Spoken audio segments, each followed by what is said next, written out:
Assalamualaikum warahmatullahi wabarakatuh. Waalaikumsalam warahmatullahi wabarakatuh. Alhamdulillah, syukurillah. Aku bersyukur kita panjatkan kehadiran Allah Subhanahu wa taala yang mana berkat rahmatnya, ibadatnya kita semua dapat diberikan dalam kesempatan pada pagi hari ini. Bagaimana Bapak Ibu, masih semangat? Semangat. Ya, baik, alhamdulillah. Untuk acara yang akan dilaksanakan pada pagi hari ini yaitu adalah acara diseminasi budaya positif yang nantinya akan disampaikan oleh calon guru penggerak dari SDN Pademangan. Adapun susunan acaranya, yang pertama itu ada pembukaan dan selanjutnya dilanjutkan oleh pemaparan diseminasi budaya positif dan yang terakhir adalah acara penutupan. Agar tidak lama lagi kita mendengarkan pemaparan nantinya dari Bapak calon guru penggerak, mari kita buka acara ini dengan mengucapkan basmalah bersama-sama. Bismillahirrahmanirrahim. Alhamdulillah, acara pembukaan sudah dilaksanakan. Kita lanjutkan pada acara selanjutnya yaitu diseminasi budaya positif yang akan disampaikan oleh Bapak Dati Rama SPD MPD. Kepadanya disilakan. Baik, terima kasih Bu Candika yang telah menjadi pembawa acara. Assalamualaikum warahmatullahi wabarakatuh. Salam bahagia Ibu Bapak Guru SDN Pagermane yang dalam kesempatan kali ini kita semua akan memberikan sebuah diseminasi sebagai salah satu bentuk tugas calon guru penggerak, yaitu tentang budaya positif. Nah, Bapak Ibu, tentunya dalam budaya positif ini banyak hal-hal yang perlu kita ketahui. Dari kata budaya positif saja, kira-kira apa yang terbesit dari pada pemikiran Ibu Bapak guru semuanya? Coba yang dari Ibu siapa? Tentang budaya. Oh ya, Bu Sandika. Bagaimana? Budaya positif itu adalah budaya atau mungkin kebiasaan yang sudah ada dan itu tuh sifatnya baik gitu. Memiliki sifat atau sebuah nilai yang baik di dalamnya. Baik, terima kasih. Kita berikan aplaus untuk Bu Sandika ya. Nah, hal-hal yang baik yang perlu dikembangkan, yang perlu ditumbuhkan, terutama di dunia pendidikan, itu bisa termasuk yang namanya budaya positif. Baik, selanjutnya. Nah, sekarang ada pertanyaan pemantik nih. Nomor 1, pemberian hukuman dapat mendisiplinkan siswa. Setuju tidak? Kira-kira ketika Ibu Bapak memberi hukuman dapat mendisiplinkan siswa nih dengan hukuman tersebut. Ya. Kenapa Pak Sandi? Dapat, karena siswa pasti ada efek jerah kalau dikasih hukuman.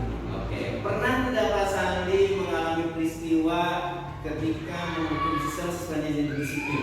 Pernah, misal kalau telat datang baris di push up atau spot juga anak-anak jadi lebih cepat datang ke lapangnya. Oke, terima kasih. Berarti hukuman itu Perlu. Kalau dari saya mah. Terima kasih. Nah, selanjutnya cukup untuk yang pertama. Yang kedua, pemberian hadiah dapat meningkatkan prestasi siswa.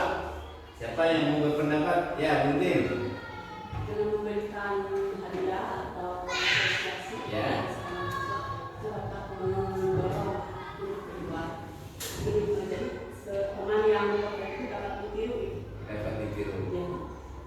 Dari pemberian hadiah itu menjadi apresiasi buat teman yang lainnya gitu. Oke, terima kasih. Berikan tepuk tangan untuk Bu Tim ya. Pertanyaan ketiga, guru harus mampu memberikan solusi untuk setiap siswa yang bermasalah. Baik, siapa? Bu Livia, silakan. Ya, karena dengan memberikan solusi itu bisa membuat siswa jadi teratasi masalah yang dihadapi. Pernah Bu Livia mengalami hal seperti itu? Pernah, misalnya kayak anak-anak yang susah dalam membaca, sama saya diberikan solusi permasalahannya, misalnya ibu saya karena ada orang tuanya itu misalnya beruntung, jadi di sini dikasih tambahan lagi buat membaca. Oke, tepuk tangan untuk Bu Livia. Yang keempat, guru berperan sebagai teman bagi siswa. Siapa? Selain Pak Sandi, Bu Entin, dan Bu Livia sama Bu Candika, ada yang berpendapat?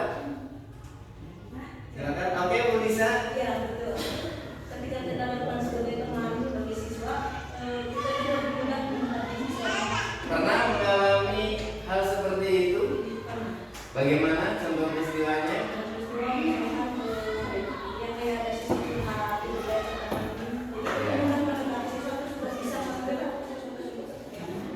contohnya seperti apa? Bu Nisa, contoh konkretnya? Ya.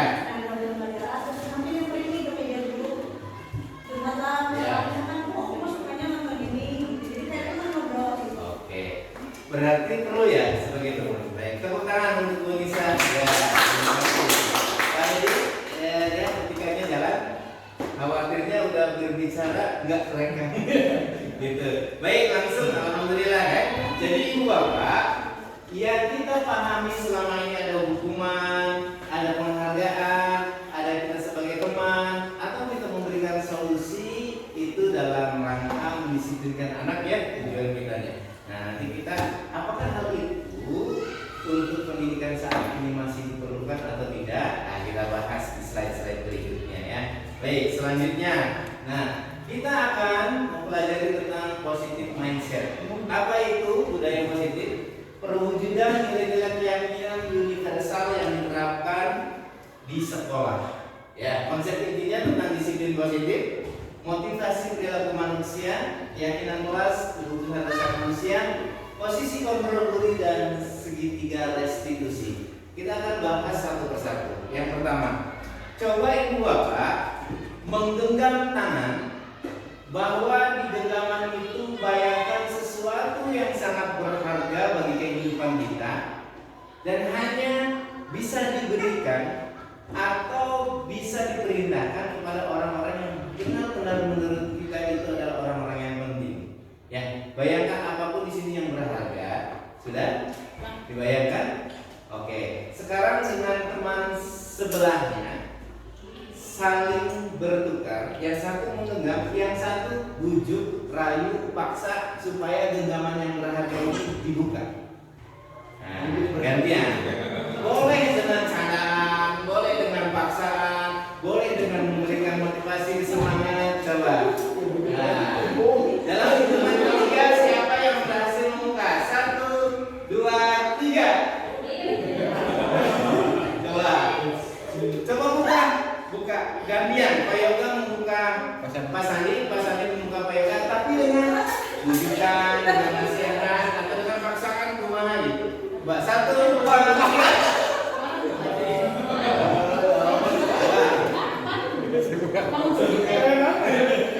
Ada yang berhasil?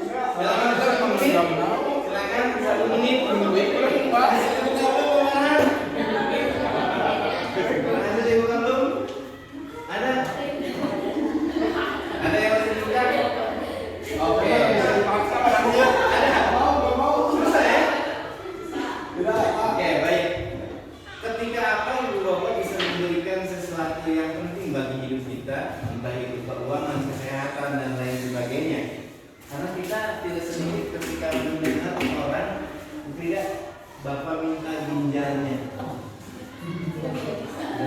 Tapi ketika Bukti tidak mempunyai seorang anak itu memerlukan untuk mengganti organ tubuhnya, kira-kira dipaksa atau dengan sukarela? Nah, dengan padahal itu kan di sisi lain sama-sama diminta ginjalnya ya, gitu. Tapi ketika Bapak yang meminta dengan memberikan uang yang banyak, Bukti mau tidak? 3 miliar lah misalkan.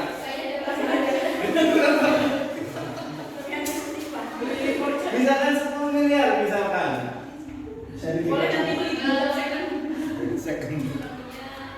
Tidak dulu. Oke.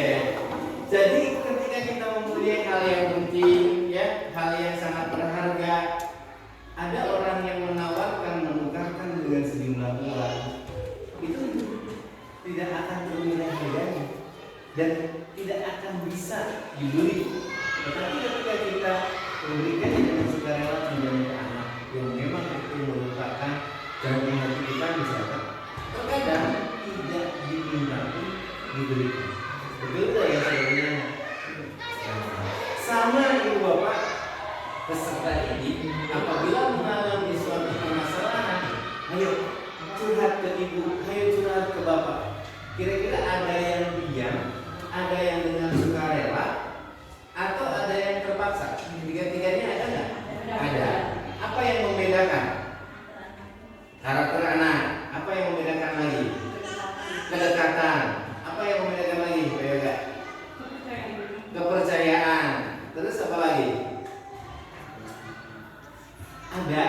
sebuah rahasia yang tidak bisa dibuka oleh semua orang, tapi sama orang tersebut dibuka. Kira-kira faktor apa ya? Padahal sama-sama orangnya. Faktor apa ya? Kepercayaan, ya bisa jadi kenyamanan, kepercayaan, ya karena sama A tidak dibuka sama B bisa dibuka, ya. Nah itu salah satu analoginya. Terus lagi, nah pergeseran paradigma dari kontrol menurut Dr. William Glasser, ilusi guru mengontrol murid. Jadi kadang-kala guru itu menempatkan dirinya bisa mengontrol murid, ya. Jadi apa yang diperintahkan oleh guru, murid pasti nurut, ya. Terus ada lagi ilusi bahwa semua penguatan positif efektif dan bermanfaat. Tadi ketika ibu bapak mencoba untuk membuka tangan temannya, ada yang membujuk, ada yang memaksa, ada juga yang memberikan hal-hal yang positif. Ayolah, Mukrida, jangan jual saja, itu bisa untuk kebutuhan hidup, di iPhone atau apa ya. Nah, misalnya, nah terus ada ilusi bahwa kritik dan membuat orang merasa bersalah dapat menguatkan karakter.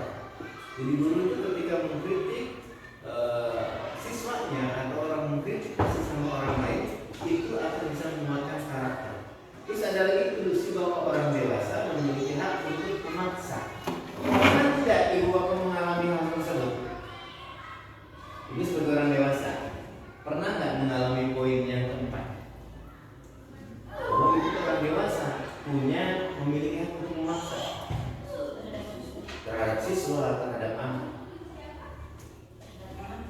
Nah terhadap anak sendiri, ya. Bahwa itu orang dewasa memaksa untuk apa?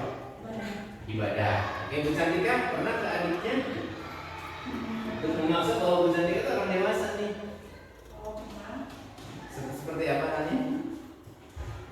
Ya kalau nggak untuk hal yang termasuk peribadahan atau tugas dia untuk sekolah sendiri gitu ya, pokoknya itu yang bermanfaat untuk dirinya sendiri, tapi kadang karena masih kecil belum menyadari ya tugas sekolah ngafalin ulangan jadi harus dipaksa. Harus dipaksa ya. Bu Frida pernah?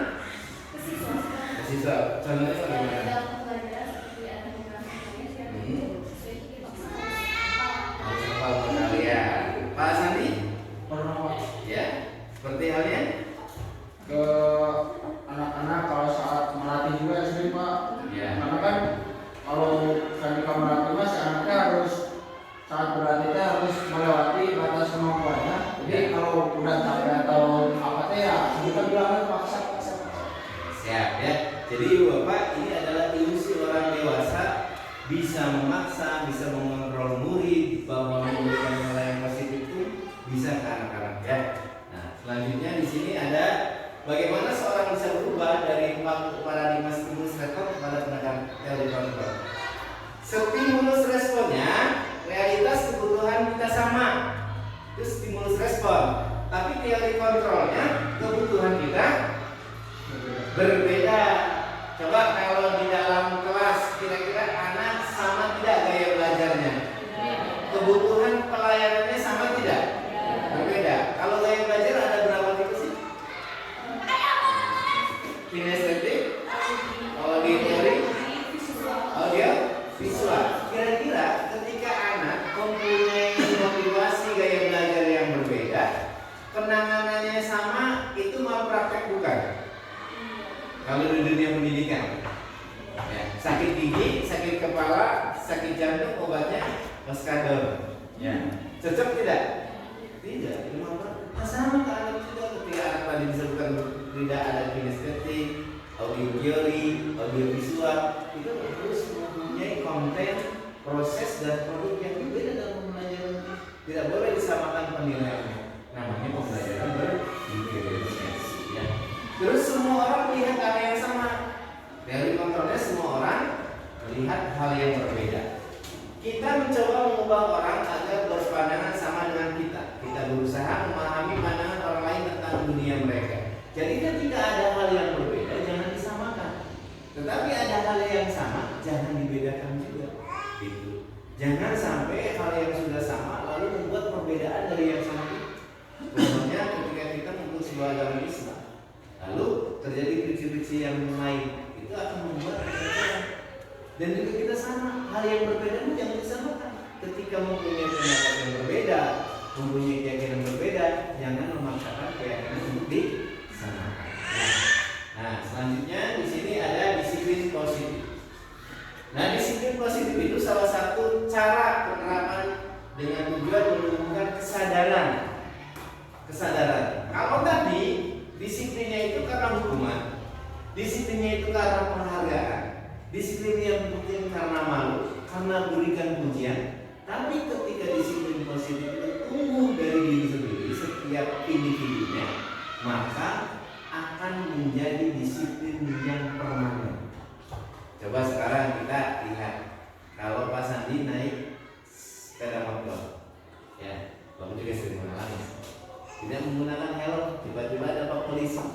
Kenapa kamu nggak pakai helm? Cakep. Kenapa nggak pakai helm? Gila. Kenapa nggak pakai helm? Nggak ada bapak. Ya, biasanya seperti itu kan. Nah itu ketika kesadarannya belum sampai kesadaran dari diri sendiri, maka bisa kesadaran itu karena takut ditilang, ya. Terus misalkan karena ada tulisan. Nah, kita akan mengembangkan disiplin positif dengan nilai-nilai kebajikan. Nah, nilai kebajikan dalam pendidikan apa? Salah satunya profil pelajar. Coba lagunya masih ingat? 1, 2, 3. Beriman dan bertakwa pada Tuhan yang Esa dan berakhlak mulia, berkebinekaan global, gotong royong mandiri, kreatif dan bernilai kritis. Itu luar biasa ya. Tepuk tangan bersama. Ini ya, bukan berarti Garuda Pancasila. Baik, sekarang yang pertama yaitu beriman, bertuhan dan berakhlak mulia. Kira-kira di dalam kehidupan sehari-hari itu perlu diimplementasikan atau hanya teori saja? Perlu diimplementasikan. Tapi kenapa banyak orang yang tahu teori yang baik tapi terkadang itu tidak menjalankannya? Kira-kira apa yang menjadi penghalang untuk melaksanakan hal tersebut? Pak Yoga, kenapa? Sudah tahu nih bahwa ibadah teh sebagai orang Islam itu sholat 5 waktu, tapi terkadang ada yang bilang betul, ya, ada yang bilang. Mungkin dari kesadaran dirinya Pak belum apa sih namanya belum diberi kesadaran sendiri dan intinya kedisiplinnya belum timbul dari dirinya Pak. Belum timbul dari dirinya ya. Nah, kira-kira apa yang bisa memunculkan kesadaran diri untuk melakukan disiplin positif tentang keyakinan nilai-nilai kebijakan? Pertama tidak kalau anak itu harus lihat contoh dulu. Contoh. Kemudian setelah dari contoh, membiasakan diri Ya. Apakah kita perlu bosan untuk menyampaikan itu? Seharusnya tidak ada kata Iya, gitu. sadar pada Oke, terima kasih. Jadi jangan ada kata bosan. Nah, jangan sampai ibaratnya. Tapi sering muncul guys bosan makanan kebaikan.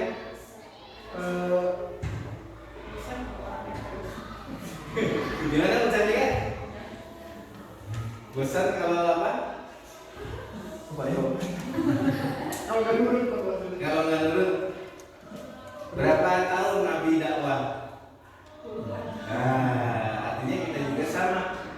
Kita itu adalah yang disebut al-ulama warasatul anbiya itu ininya guru-guru karena mempunyai ilmu untuk disampaikan kepada murid-murid ya.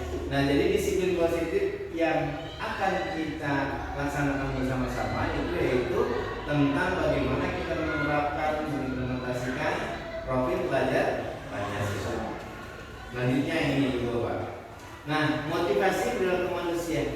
Ini nih yang tadi disebutkan di awal Dari mulai kita menggenggam, dari kita punya pertanyaan, yang pertama motivasinya adalah menghindari ketidaknyamanan atau hukuman.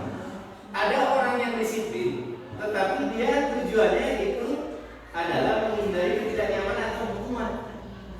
Takut ini, takut itu, makanya dia disiplin. Nah, karakter disiplinnya baru di level 1. Yang kedua, disiplin mendapat imbalan atau penghargaan. Tadi yang dikatakan lebih penting Pak, untuk ada anak-anak yang masih menginginkan ujian, penghargaan, penghormatan ketika dia melakukan hal-hal yang baik. Ya, mendapatkan piagam nih, mendapatkan good job nih, mendapatkan bintang nih, ya.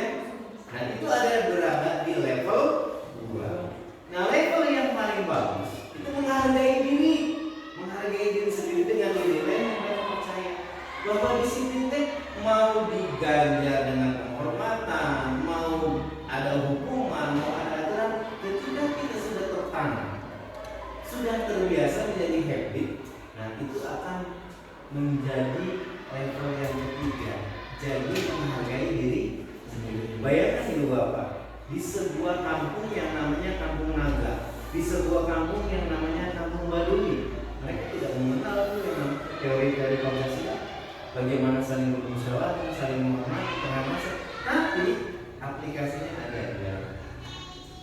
Ya, kalah dengan kita misalkan yang melotot tentang teori, tapi terkadang menginternalisasi nilai-nilai itu jadi kebiasaan diri, sadar bahwa kita itu melaksanakan kebajikan itu tanpa harus ada hukuman, tanpa harus ada penghargaan. Inilah kebutuhan kita. Nah, ini yang akan kita bahas budaya positif, karena itu tanamkan bertahap, meskipun nanti ada hukuman, ada peraturan, ada konsekuensi, nantinya harus muncul dari dalam diri sendiri. Nah, coba sekarang Bapak ingin satu orang untuk menjelaskan atau menyimpulkan dari ketiga level ini di dalam dunia pendidikan, baik kita sebagai guru maupun sebagai murid, ya. Coba siapa yang ingin menanggapi bahwa penting kita itu ada di level 3, menghargai diri sendiri. Oke, Bu Frida silakan. Benar? Ya. Jadi motivasi dalam kelas yang pertama itu dari ketika siswa itu takut bahwa ada hukuman, bagi siswa itu menghindari perilaku negatif. Ya. Jadi ya sebisa mungkin dia dapat disiplin sesuai dengan peraturan dan sebagainya. Setelah ada hukuman, baru naik ke tingkat selanjutnya untuk mendapatkan imbalan dari hukuman tersebut. Kalau dia berhasil melakukan kebaikan tersebut, maka dia akan mendapatkan imbalan dari nilai tersebut. Ya. Dan itu juga dia merasa dia juga perlu melakukan hal yang baik untuk mendapatkan penghargaan bagian dari kita. Kemudian dari situ karena mungkin terbiasa, dia juga punya proses juga, jadi tidak punya waktu, naik ke tingkat selanjutnya menghargai diri sendiri. Jadi ada kesadaran dari dia bahwa itu bukan untuk menghargai sifat atau untuk penghargaan, berasal dari diri sendiri. Jadi bukan untuk memenuhi ekspektasi, tapi untuk kebutuhan dia juga. Oke, tepuk tangan untuk Bu Frida. Jadi kita mengharapkan untuk belajar Pancasila itu bukan karena hukuman, aturan, bukan karena menghargai, bukan hanya yang diikuti, tapi bagaimana dia itu menyadarkan dirinya dengan memberikan nilai-nilai kebajikan. Ya, contohnya gini, ketika ada anak yang sering mengganggu, ya, ada nggak di kelas ibu bapak yang sering mengganggu? Ada nggak? Ada ya. Ketika belajar mengganggu temannya, ada nggak? Ada nggak? Ada. Bu Livia pernah ada yang mengganggu temannya? Ada. Apa yang Bu Livia lakukan? Ketika ada, ya. Kadang-kadangnya sadar sendiri, kayak misalnya dia ngeganggu anaknya, yang diganggunya mana, dia langsung sadar balik lagi ke bangkunya. Oh, tapi pernah Bu Livia menegur? Pernah. Terus pernah menegur ini aturan bahasa ini. Kali kan udah ada kesepakatan di kelas, coba ingat lagi kesepakatannya apa, misalnya oh iya Luar biasa sudah ada kesepakatan. Tertulis di kesepakatannya Bu. di Wah, keren. Keren ya. Bu Nisa, pernah mengalami juga satu? Pernah, bagaimana? Itu sih sejauh ini Belum. Ya, apa itu? yang kemarin yang paling duduknya dipisah dari temannya, jadi ada duduknya sendiri kalau nggak depan saya.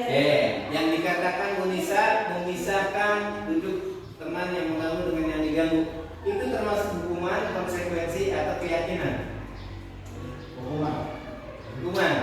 Disepakati nggak Bu? Ketika ada teman yang mengganggu harus dipisahkan? Enggak. Oke, nanti kita bahas ya. Oke, terima kasih Bu Nisa tentang Bu Nisa ya. Selanjutnya di sini ada hukuman, konsekuensi dan restitusi. Bu, Pak, kalau hukuman itu sesuatu yang menyakitkan harus terjadi. Nah, kalau konsekuensi sesuatu harus terjadi, kalau restitusi itu merupakan sebuah pilihan. Nah, nanti ibu bapak akan belajar bersama tentang peraturan, hukuman, konsekuensi dan restitusi. Ya. Nah, di sini negatif, netral, positif. Kalau hukuman itu cenderung ke negatif. Contohnya gini, awas kalau dilakukan lagi ya, awas kamu. Nah, itu ada nada-nada intimidasi, ada nada-nada yang sekiranya dapat mengancam anak-anak. Kalau netral, tadi konsekuensi, lakukan apa yang saya katakan. Lebih halus nadanya, ya. Coba lakukanlah dengan apa yang ibu katakan. Kalau positif, nah begini, apakah hal itu bagus? Ya, itu keyakinan. Misalkan tadi Bu Nisa menghadapi anak yang mau temannya, awas kalau mau lagi. Nah itu hukuman. Ya, tapi kalau misalkan netral, ya, kamu melakukan apa sih tadi? Nah itu netral. Nah kalau yang positif, tadi apa yang kamu lakukan? Apakah yang kamu lakukan itu bagus? Bagaimana kalau kamu yang digantinya? Itu mengembalikan kepada restitusi keyakinan bahwa perbuatan yang dilakukan itu tidak baik. Jadi kalau misalkan kita nyiwit sakit, maka tidak boleh dicuri sakit. Ketika kita menghadapi orang tersenyum, enak tidak? Berbeda kalau ke Alfamart, kalau ke Taylor Bank, apa yang mereka lakukan itu pelayanan premium. Yang pertama adalah bagaimana menampakkan wajah yang ceria, ya. Nah, tapi ketika kita menghadapi orang tukang dagang saja, ketika wajahnya cemberut, lalu ngadang-ngadang juga amuk-amukan, ya, ketika itu melupakan konsumen, pelayanan konsumen memuaskan atau tidak biasanya? Tidak ya. Nah, makanya ketika kita memposisikan murid sebagai anak kita, saudara kita, adik kita, maka kita akan perlakukan, berikan pelayanan yang terbaik. Kita memposisikan diri. Gimana kalau anak kita dididikkan di sebuah sekolah? Gimana kalau anak kita dididikkan di sebuah sekolah? Harapannya apa sih? Pengennya apa sih pelayanan dari guru itu apa? Yuk, itu sampaikan, layani anak-anak yang ada di kelas. Nah, itu akan menjadi sesuatu yang luar biasa. Ya. Nah, baik. Hukuman tidak terencana bersifat satu arah. Bisa hukuman fisik, tadi push up, psikis, kata-kata kasar. Konsekuensi bersifat rencana. Ada aturannya. Apabila A, maka konsekuensinya B. Apabila datangnya telat, misalkan maka kamu harus menulis ini. Itu aturan. Ada kata jangan, ada kata dilarang. Nah, itu aturan. Tetapi ketika restitusi menciptakan kondisi bagi murid untuk memperbaiki kesalahan mereka, sehingga mereka bisa kembali pada kelompoknya dengan karakter yang lebih kuat. Jadi disadarkan dulu. Nanti ada yang namanya tahapan-tahapan bagaimana kita mengkonseling dengan segitiga restitusi. Selanjutnya ini. Nah, konsekuensi hukumannya. Coba sekarang Bapak mau tes tentang hukuman atau bukan. Ya, ini mah kuis aja, gitu ya. Oke, sekarang di sini ada mencatat 100 kali di dalam buku kalimat saya tidak akan terlambat lagi.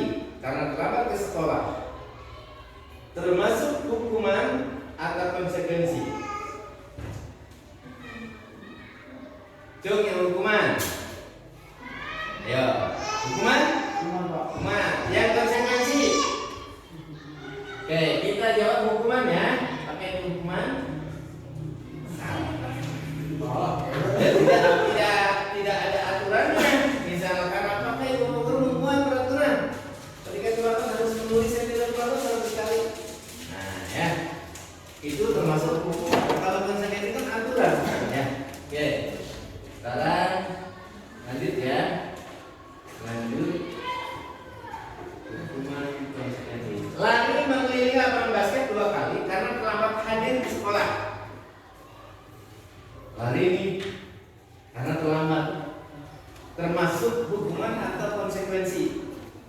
Kalau hukuman mah kumaha urang konsekuensi kan ada aturannya. Yuk. Lanjut apa? Hukuman konsekuensi. Hukuman. Oke. Lanjut. Membersihkan coretan yang dibuatnya di meja tulis. Konsekuensi. Oke, betul ya. Lanjut. Murid diminta untuk push up 15 kali tidak menggunakan masker ke sekolah. Betul juga. Lanjut. Menggantikan kertas tugas teman yang telah dicoret-coret. Konsekuensi. Coba. Ternyata betul. Lanjut lagi. Berjemur di lapangan basket jam 12 siang karena ngobrol dengan teman. Wah, iya kan. Iya. Keren. Murid diminta bertelanjang kaki sepanjang hari karena tidak menggunakan sepatu warna hitam.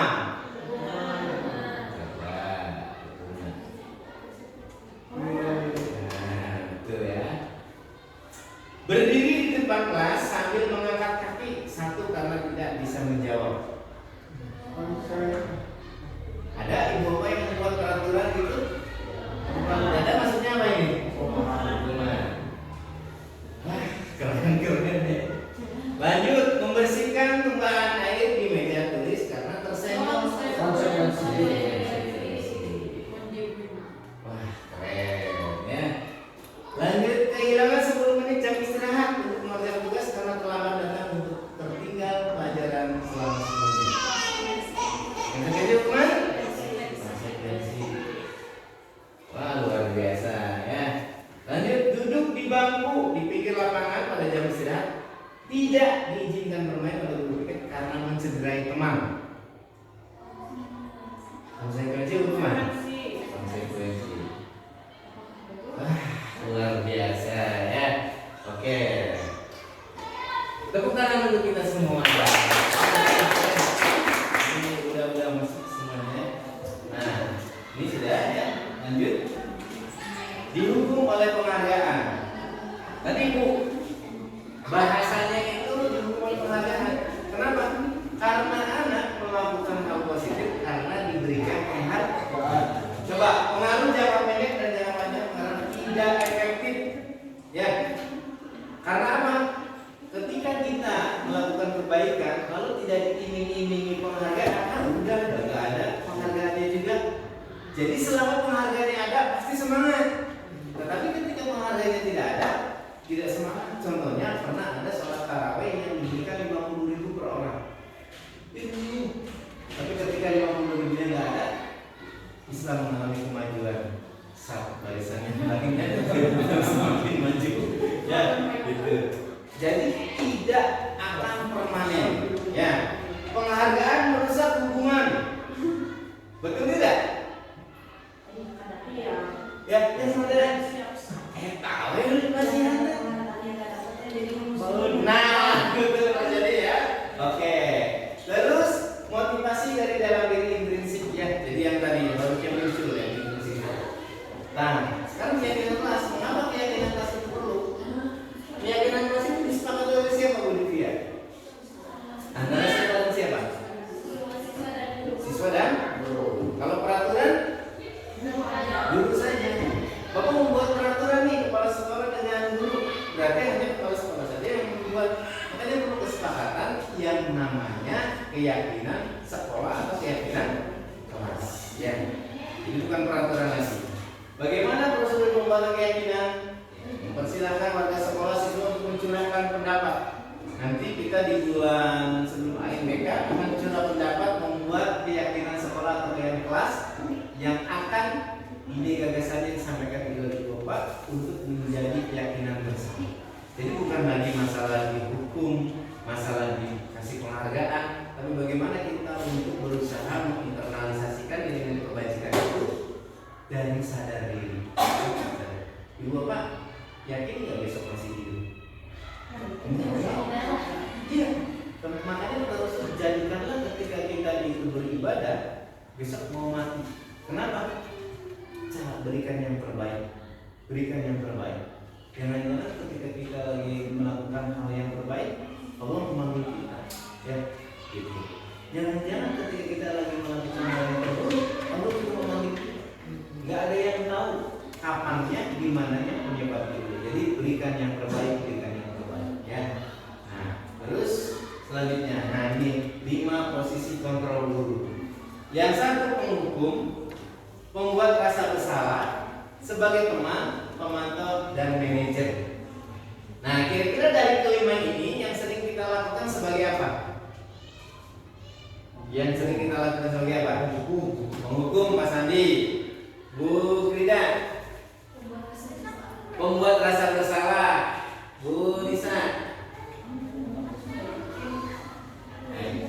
Posisinya nggak apa-apa, ini mah posisi murni dulu.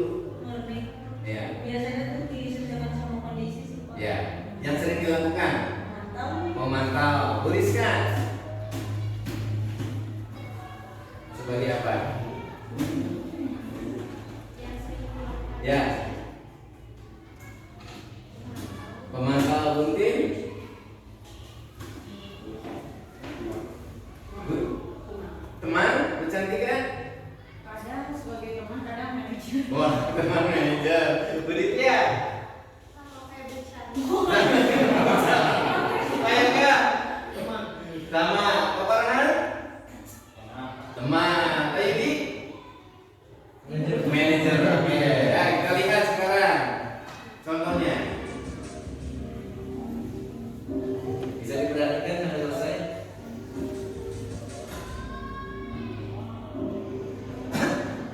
Naren! Sini kamu! Selamat pagi Bu. Selalu terlambat. Kamu deh, pasti terlambat.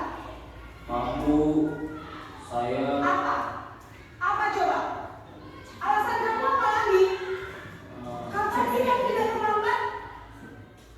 Malas sekali ya kamu jadi anak.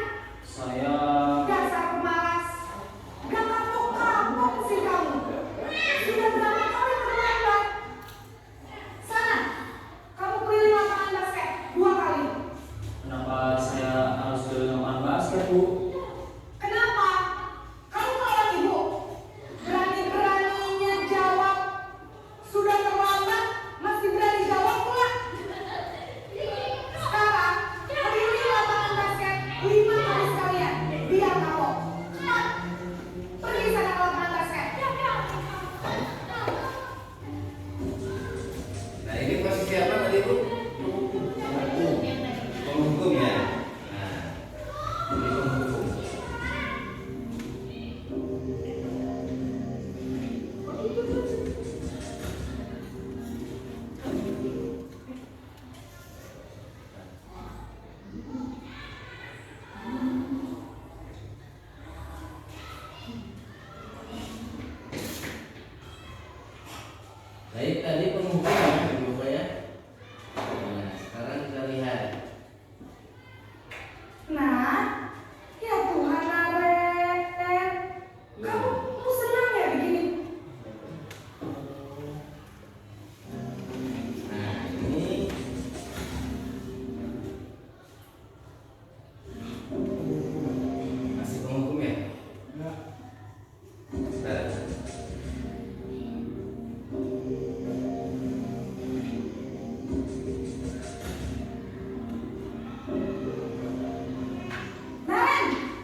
Coba.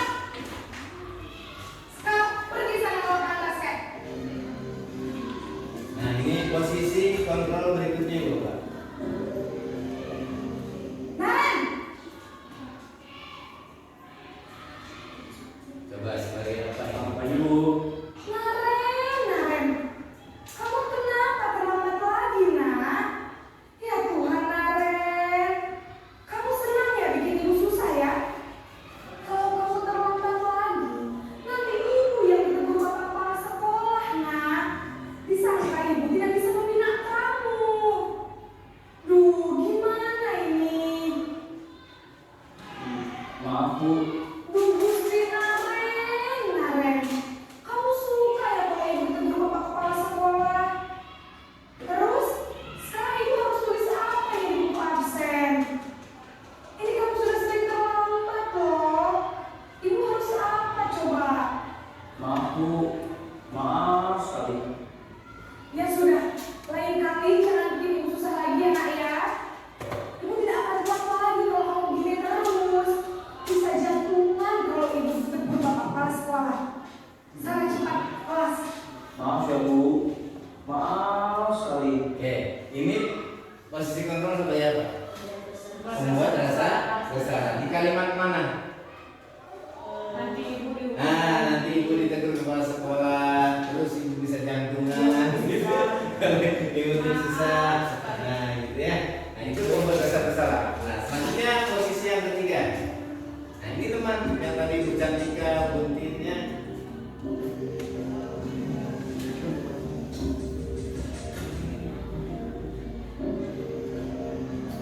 Naren,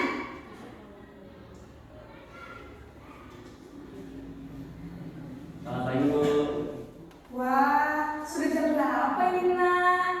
Terlambat lagi ya sayang. Iya Bu. Habis ibu saya belum bangunkan saya Bu. Kamu malah menyalahkan ibu kamu. Kamu bukannya anak yang larinya paling kencang. Kok terlambat sih? Iya Bu. Saya memang terlambat bangun tadi. Jadi biarpun saya lari kencang, tetap gak kejar Bu. Ya sudah sana. Nanti lain kali larinya lebih kencang lagi ya. Biar gak terlambat lagi. Bikin senang ibu. Demi ibu. Bisa? Bisa Bu. Ya sudah sama masuk kelas. Ibu beresin urusan absen kamu. Kamu ini ada saja. Oke, kalimat yang mana yang menandakan bahwa dia sebagai teman? Apa ini? Kenapa? Pasangan sebenarnya. Kamu larinya cepet ya. Dipanggil sayang sama ibunya ya. Ibu kok pernah manggil sayang ke siswanya? Oh. Saya kan pernah? Enggak. Ke siswa bukan ke guru.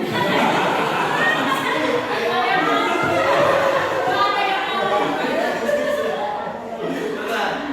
Sayang jangan seperti itu ke anak-anak pernah. Ya, kalau Pak Yoga kayaknya di kelas 1, 2, dan 3 boleh ya. Kalau sudah kelas 4, 5, 6 Nah ini sebagai pemantau. Ibu Bapak sering yang mana 5 ini?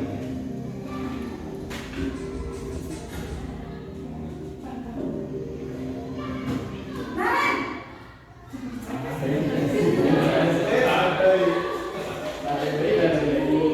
Naren, apa peraturan sekolah kita tentang jam berapa kita harus masuk sekolah, nak? Kita harus di sekolah dulu. Iya betul. Sekarang sudah jam 7.20. Naren sudah tahu konsekuensinya jika terlambat lagi. Paham Bu. Saya harus tinggal kelas pas jam istirahat selama 20 menit. Ya benar, konsekuensinya demikian. Jadi nanti jam 9.30 pas istirahat, kamu harus tinggal di kelas, kerjakan tugas tambahan untuk ketertinggalan kamu, ya? Baik Bu. Nah ini manajer, ini yang posisi ideal. Guru itu harus jadi manajer.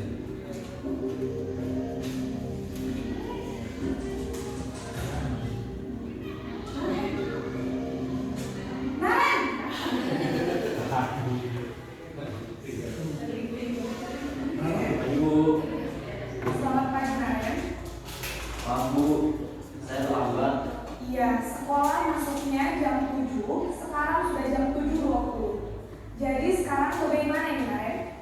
Bu, saya lupa soal saya semalam.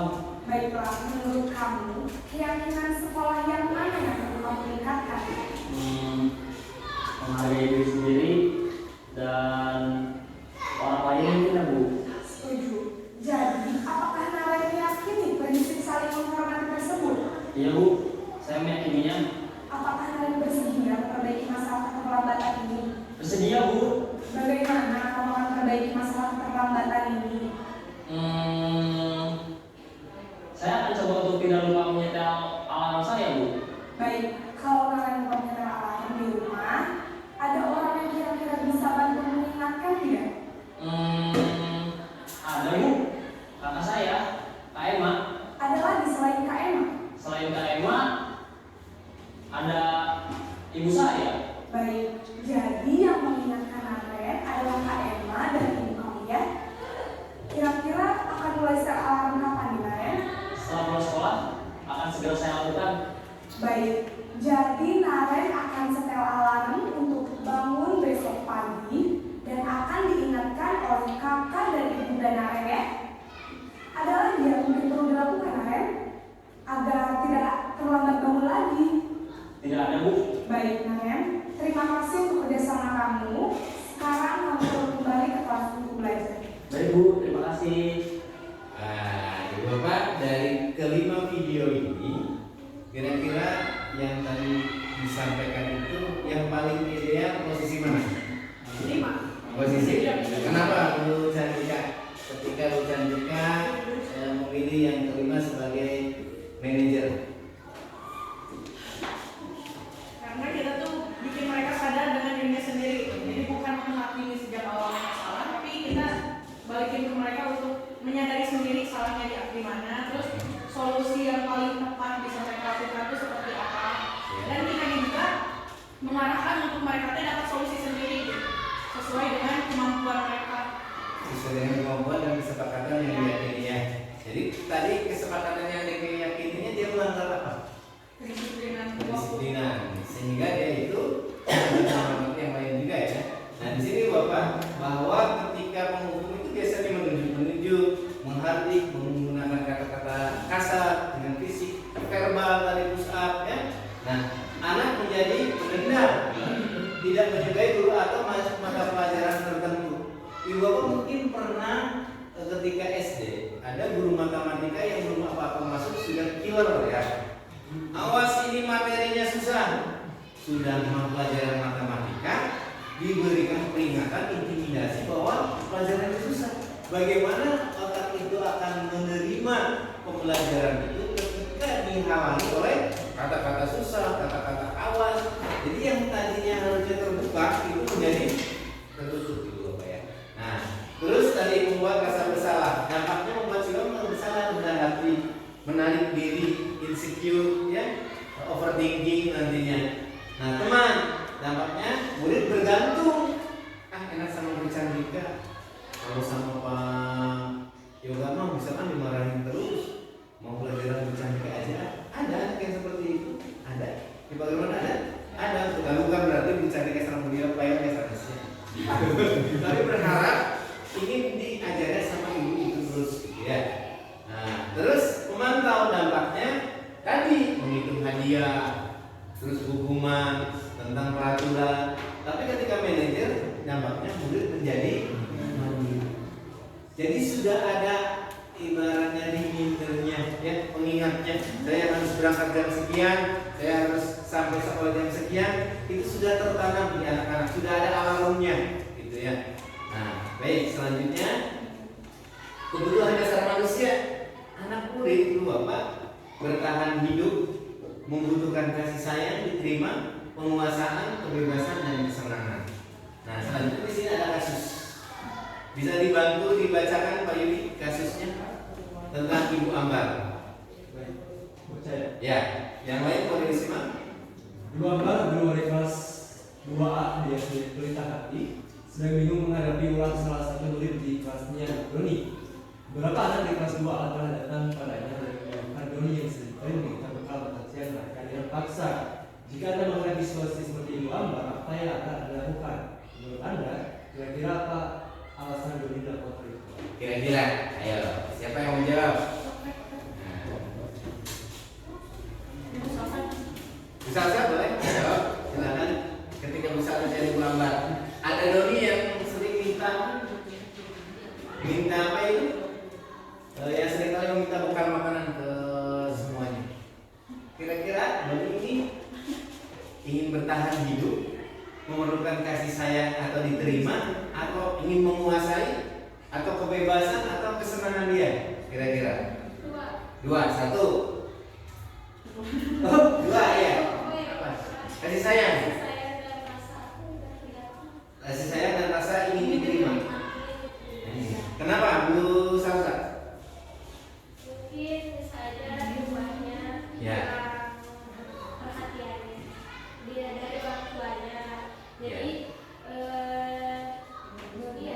Doni itu di sekolahnya mencoba untuk mencari perhatian agar mendapatkan kasih sayang dari guru dan temannya. Oke, berarti Bu Salsa ngambil kasih sayang dan rasa diterima. Mungkin tidak bertahan hidup. Ya, bisa jadi. Nah, kenapa? Kenapa Pak Sandi? Karena kan di situnya apa Doni berenak meminta bekal Ya. makan siang. Ya. Jadi ya buat bertahan hidup makan. Oh iya. Iya kan? Karena lapar orang ngebegal kan bertahan hidup karena lapar. Jadi boleh nggak guru menjustifikasi memvonis guru anak tersebut B, C, perlu apa dulu kira-kira? Nah betul, cari tahu info.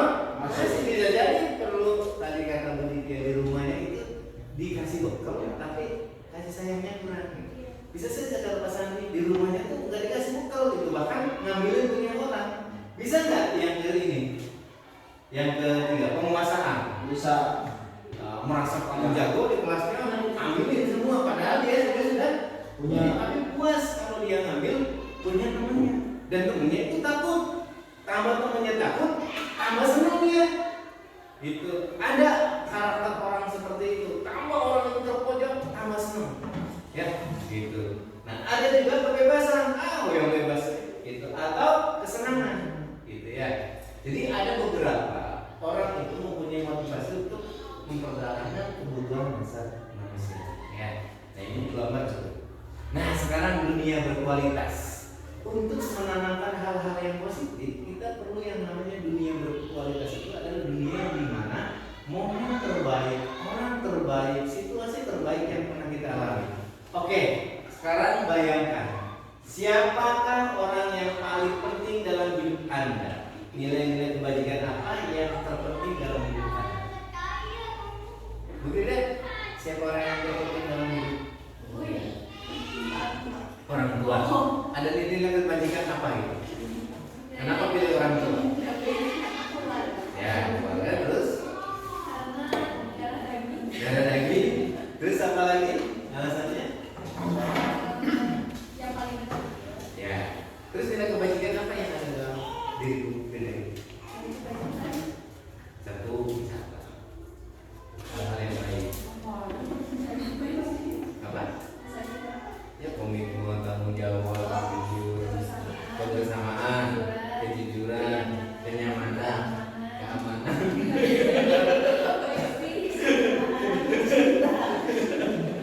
Ya.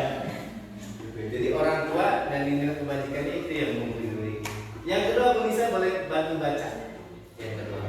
Kalau Anda menjadi orang yang ideal, karakter atau sifat apa yang Anda paling inginkan yang ada pada diri Anda? Ya, apa? Karakter apa? Boleh dua. Boleh. Jadi kalau ibu jadi orang ideal, karakter apa sih yang dimiliki?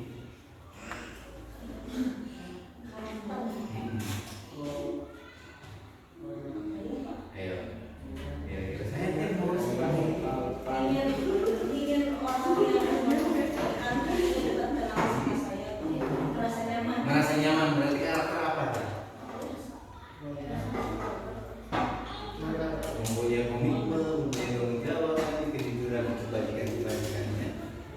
Jadi ingin orang itu nyaman dengan Indonesia. Nyaman tidak, Bu?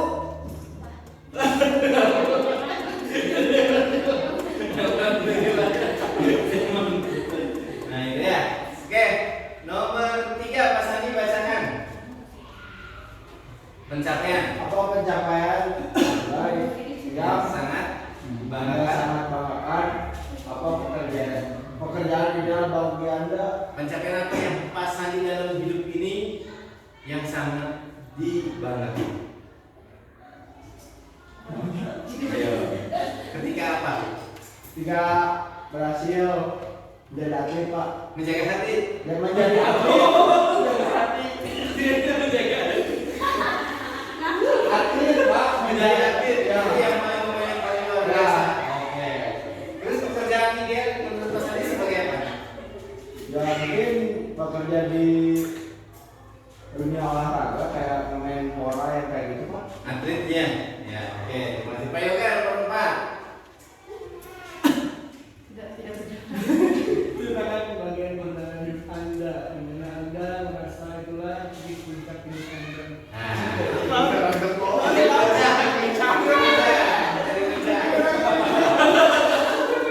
Yang paling menurut saya di puncak saya ini nih, apakah ketika menikahi Bu Bulan atau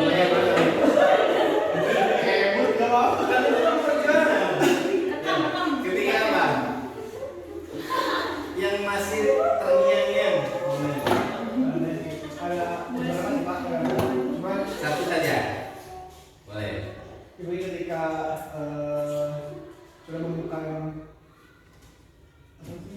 apa sih? Yang khusus kejadian apa momen? Kalau Bapak betul momen yang paling gitu ya Pak, ketika menikahi istri. Ya itu Pak. Oh itu semua. Saat menemukan pujian hati mungkin Oh iya. Langsung nyanyi. Keren. Hati. Oke. Nomor 5 Pak ini. Pak Farhan. Nomor 5 Pak Farhan. Apa yang paling bermakna dalam hidup Anda? Apa? Iya apa? Kira-kira yang paling bermakna. Yang paling bermakna itu sesuatu yang paling bermakna, sesuatu yang sesuatu hobi Ya. yang bisa dibayar.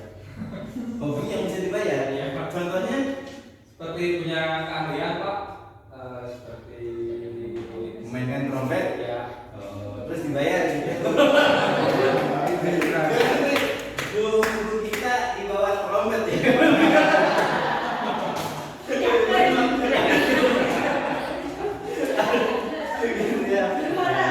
Oke, ibu bapak kumpul dulu di tengah untuk ice breaking supaya tidak ini. Ya, Bu Rizka. Ya. Oh, baru sudah restitusi. Yang berhargaan. Nanti bikin lingkaran, oke. Nah ini mah untuk mengulang yang kemarin. Ketika di door, ya, door, Bu bisa turun. Satu orang, ya. Nah menunjukkan namanya siapa siap ya. Contoh, door. Menang dua. Nama lu deh ya, langsung ya. Door, Pusaka. Ya, door. Bu Istri. Door. Wah, ini sekarang siap ya? Oke, siap. Satu, dua, tiga, door. Nah, dulu Bu Krila silakan berkenalan. Door.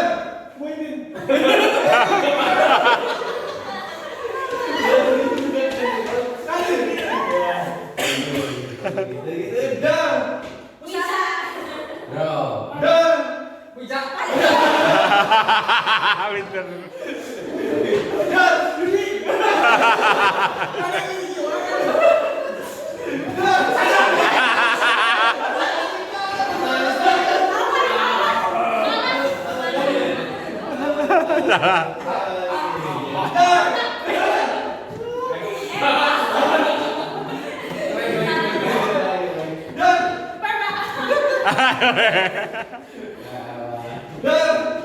Itu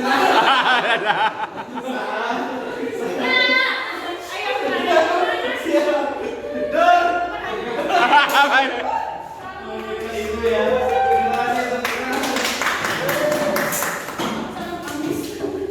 Baik, dunia berkualitas sudah tadi membayangkan orang-orang yang berharga, momen-momen berharga. Nah, selanjutnya di sini restitusi. Ya, ada proses menciptakan kondisi bagi murid untuk memperbaiki kesalahan. Ini menggunakan segitiga restitusi. Itu apa? Kita akan simak video tentang segitiga restitusi ketika anak mengalami kasus entah itu bertengkar, entah itu marah-marah, ya. Mohon disimak dengan seksama. Ya. Jadi yang pertama dalam restitusi segitiga itu menstabilkan identitas, yang kedua validasi kebutuhan, yang ketiga menanyakan keyakinan. Nah ini videonya ya. Kita simak bersama-sama. Terapan segitiga restitusi.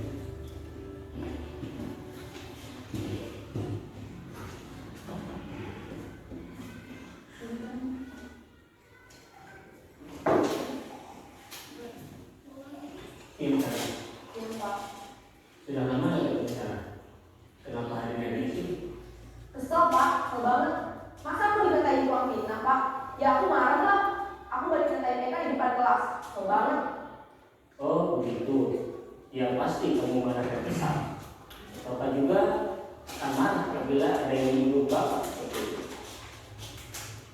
Kemudian pada saat itu kamu mau melakukan apa? Ya saya langsung ngatain Eka lah Pak. Kesel banget. Saya bentak-bentak dia di depan teman-teman lain. Oh begitu. Pasti kamu melakukan seperti itu karena suatu alasan tertentu kan? Iyalah, masa saya diam saja Pak.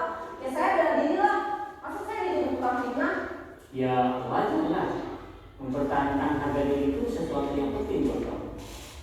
Untung kamu tidak bertindak lebih gegabah lagi, hanya membentak-bentak. Iya Pak. Untung saya masih bersabar dan hanya membentak saja. Sudah gemes padahal saya pasti bela diri lah. Ya pastilah. Tapi kamu memilih untuk tetap bertahan dan bersabar. Kamu memilih untuk tidak berbuat lebih parah lagi kan? Iya. Nah, sekarang coba kita lihat lagi tindakan kamu yang bentak-bentak Eka di kelas. Tindakan kamu itu kira-kira sesuai dengan keyakinan kelas atau prinsip kamu tidak? Enggak lah Pak. Capek Pak, jadi marah. Jadi keyakinan atau prinsip mana yang perlu sesuai dengan keinginan kamu? Ya, saya sebenarnya sangat menghargai orang lain. Mungkin saat itu saya menjadi emosi, jadi tidak menentukan sikap itu. Kamu meyakini tidak? Menghargai orang lain itu penting buat kamu.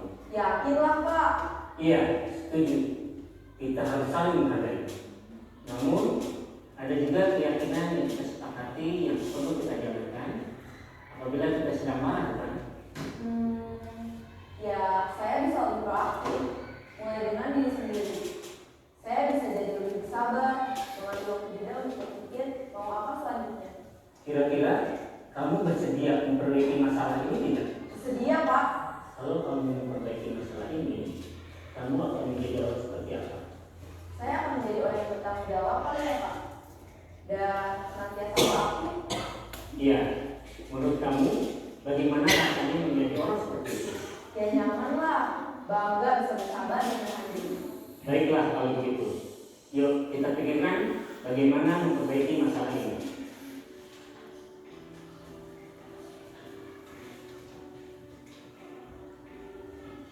Nah, ini Bapak. Jadi ketika ada murid yang sekiranya membuat masalah, tidak harus langsung diponis. Tapi bagaimana kita tadi yang pertama yaitu menstabilkan dulu emosinya. Ya, Pak, bagaimana kalau muridnya sudah distabilkan emosinya, sudah menanyakan keyakinan, sudah memvalidasi kesalahan, tapi seperti itu terus melakukan segitiga restitusi.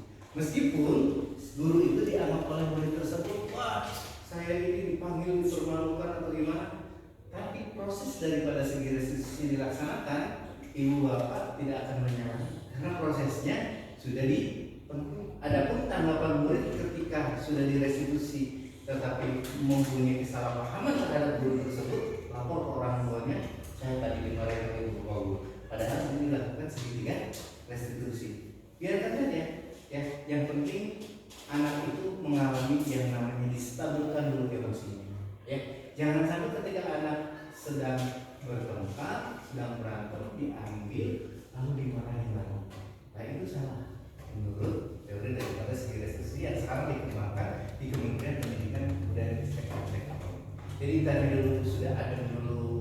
Tadi kan ibu bapak lihat ya, ketika ditanya makin lemah, makin ia menyadari, terus bisa diajak untuk memberikan solusi keyakinan kelas apa yang benar. Nah dari video itu ada yang berpendapat untuk menyampaikan hal itu yang harus dilakukan oleh guru ketika ada permasalahan di dalam kelas. Nah, silakan Bu Cantika. Boleh. Terapan seni, terapan seni. Ya, silakan. Dari video yang ditayangkan tadi hal apa yang lebih baik, apa yang didapatkan? Ya jadi untuk guru sendiri kita belajar untuk tidak langsung judge anak ya.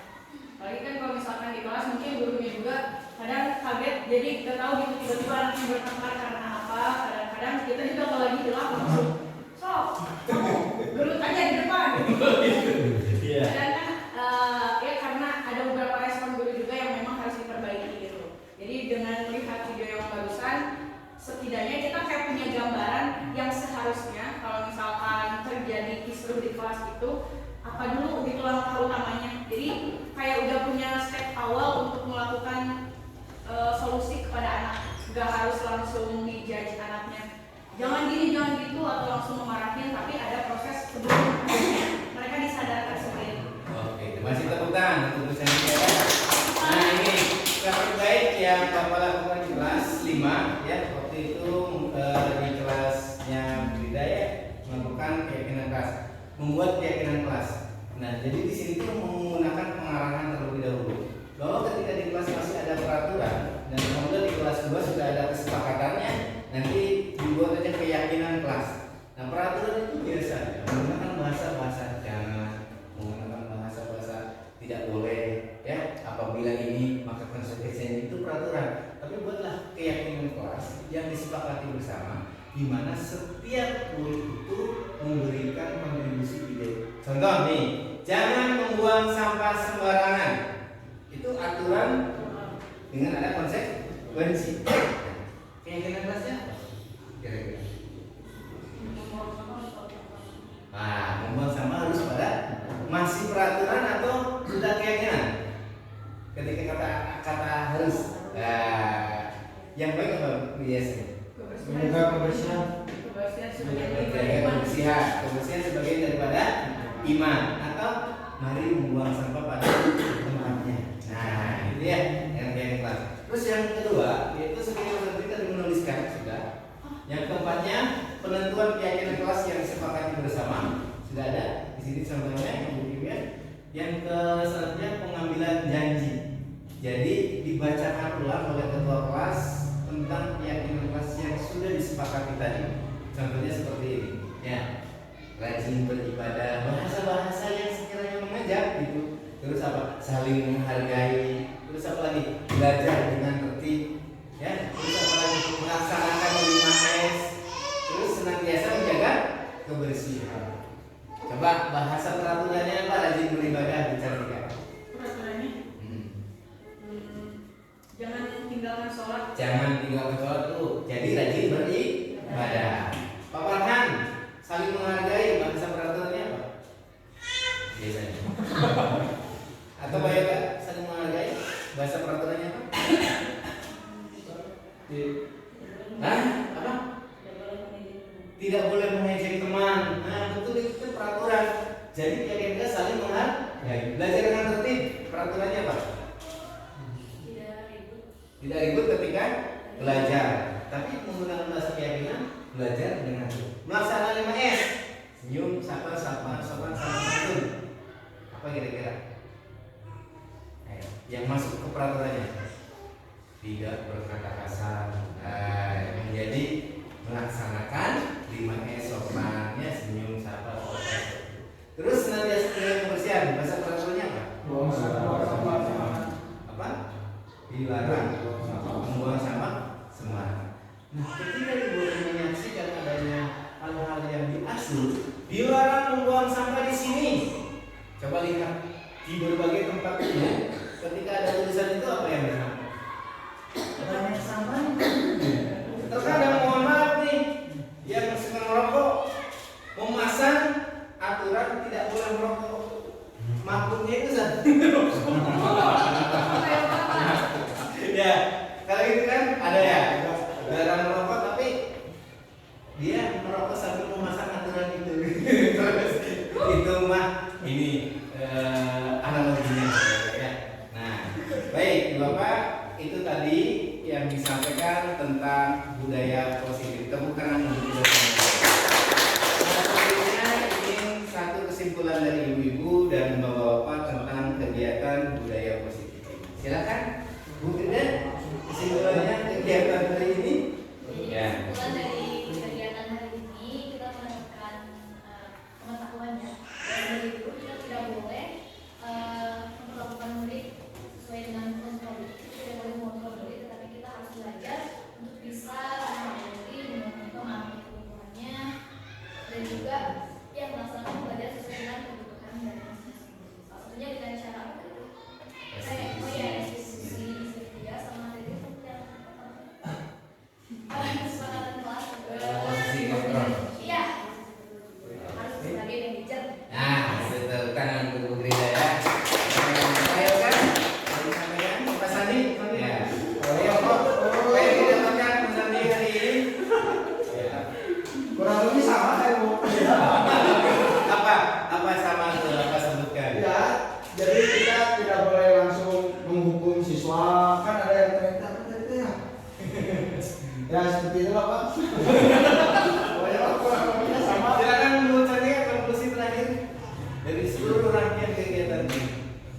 Ya, tentang budaya positif. Mungkin kalau saya sih lebih memperhatikan itu salah satunya nyambung sama salah satu series yang dikeluarkan Kemendikbudristek itu yang judulnya Dosa Pendidikan. Ya, jadi dengan melihat kayak tadi ada yang restitusi segitiga, kemudian juga ada yang bagaimana mengontrol kelas gitu. Itu tuh menjelaskan kepada kita selama ini tuh itu kayak cermin juga gitu. Kadang-kadang kita masih berada di dalam kesalahan yang sama gitu. Dan tadi dengan disampaikannya materi yang sudah disampaikan tadi itu tuh memberikan apa ya, kayak guide gitu loh, kayak guide untuk kita biar kita tuh tahu nih ini tuh salah, nah jalan yang benarnya deh ini step by stepnya tuh seperti ini gitu. Jadi bukan hanya sama itu juga, jadi tidak langsung memberi aturan ke kita dengan adanya diseminasi itu juga kasih aturan, tapi justru lebih ke memberitahu dan jadi konstruk keyakinan bagi kita sendiri sebagai guru. Oke, terima kasih. Tepuk tangan untuk Bu Firda. Oke, intinya kita buka dulu. Terima kasih atas waktu dan kesempatannya. Mudah-mudahan membawa manfaat untuk kita semua dan dapat diimplementasikan di kelas masing-masing. Akhirul kalam, billahi taufiq. Assalamualaikum warahmatullahi wabarakatuh. Waalaikumsalam warahmatullahi wabarakatuh. Oke, baik, alhamdulillahirrahmanirrahim. Tadi diseminasi yang sudah disampaikan oleh Bapak calon guru penggerak kita luar biasa sekali. Ya, jadi mungkin pada akhirnya kita bisa lebih banyak belajar yang terkait apa saja hal yang harus dilakukan oleh kita, baik itu dalam lingkup kelas atau mungkin dalam lingkup sekolah yang lebih luas. Bagaimana cara menegur siswa menggunakan restitusi segitiga gitu ya, bagaimana kontrol dan memposisikan guru itu sebagai seorang manajer gitu, yang tidak hanya minta anak harus seperti ini, memberi aturan seperti itu, tapi juga bersama-sama cari solusinya dan memunculkan keyakinan dari diri siswa. Mungkin seperti itu. Alhamdulillah karena sudah jelas dan paparan tadi juga sangat luar biasa sudah dijelaskan oleh Bapak Datiara Mas BNPB. Kita tutup acara pada pagi hari ini dengan mengucapkan hamdalah bersama-sama. Saya Janti Karyani undur diri, mohon maaf apabila ada kesalahan dan kekurangan. Wassalamualaikum warahmatullahi wabarakatuh. Waalaikumsalam warahmatullahi wabarakatuh. Sekarang Oke, baik, alhamdulillahirrahmanirrahim. Tadi diseminasi